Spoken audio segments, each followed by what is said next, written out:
কিশোরীকে অপহরণ করে খুনের অভিযোগ প্রতিবেশী যুবকের বিরুদ্ধে। উলুবেড়িয়ার ঘটনা, উলুবেড়িয়ার জয়পুর থানার কাশমুলিতে এই ঘটনা ঘটেছে এবং ইতিমধ্যেই এই ঘটনাতে গ্রেফতার করা হয়েছে ওই যুবককে। ধৃতকে উলুবেড়িয়া আদালতে পেশ। কিশোরীকে অপহরণ করে খুন করার অভিযোগ উঠেছে তারই প্রতিবেশী এক যুবকের বিরুদ্ধে এবং ইতিমধ্যেই অভিযুক্ত যুবককে গ্রেফতার করেছে পুলিশ। উলুবেড়িয়ার জয়পুর থানার কাশমুলির ঘটনা। এই ঘটনাতে ধৃতকে উলুবেড়িয়া আদালতে পেশ করা হবে আজ। আপনাদেরকে আরেকবার জানিয়ে রাখবো, যেখানে অপহরণ করে খুনের অভিযোগ উঠলো, এক কিশোরীকে অপহরণ করা হয়, তারপর তাকে খুন করা হয়েছে বলেই অভিযোগ। প্রতিবেশী আর এক যুবকের বিরুদ্ধেই এই অভিযোগ উঠেছে। ইতিমধ্যেই অভিযুক্ত যুবককে গ্রেফতার করেছে পুলিশ। উলুবেড়িয়ার জয়পুর থানার কাশমুলির ঘটনা। ধৃতকে উলুবেড়িয়া আদালতে পেশ করা হবে বলেই জানা যাচ্ছে।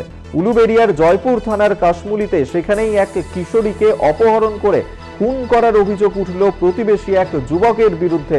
কি কারণে এই ঘটনা তাই কিন্তু এই মুহূর্তে তদন্ত করে দেখছে পুলিশ।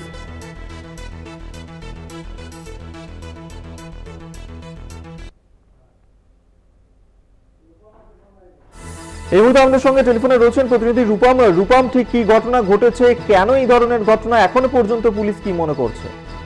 হ্যাঁ দেখো, কালকে পরশুদিন থেকে একটি ওই কাশমলি জয়পুর যে কাশমলি আছে, সেই কাশমলি জয়পুর থানার অন্তর্গত কাশমলি গ্রামে একটি পুজো ছিল। সেই পুজো বিসর্জন নিয়ে একটি কিশোরী সেখানে যায় এবং রাত্রিবেলা না ফেরার জন্য বাড়ির লোক কিন্তু তাকে খুঁজতে বেরোয়। পরবর্তীকালে রাত যখন অতিরিক্ত বেড়ে যায়, তারপরে তার বাবা মা পুলিশের কাছে দ্বারস্থ হয় এবং সেখানে গিয়ে রাত্রির পর থানায় একটা লিখিত অভিযোগ করে। তারপর পুলিশ কিন্তু তদন্তে নামে। কিশোরীর বাবার অভিযোগের ভিত্তিতে একটি যুবককে সেখানে কিন্তু গ্রেপ্তারও করা হয়। সেই যুবক তখন ভয়তে সবকিছু বলে, আমি শ্বাসরুদ্ধ করে আমি মেয়েটাকে খুন করি।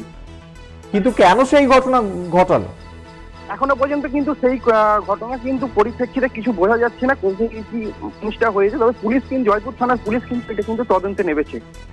বেশ, ধন্যবাদ তোমায় রূপম দাস, আমাদের সঙ্গে টেলিফোনে ছিলেন প্রতিনিধি।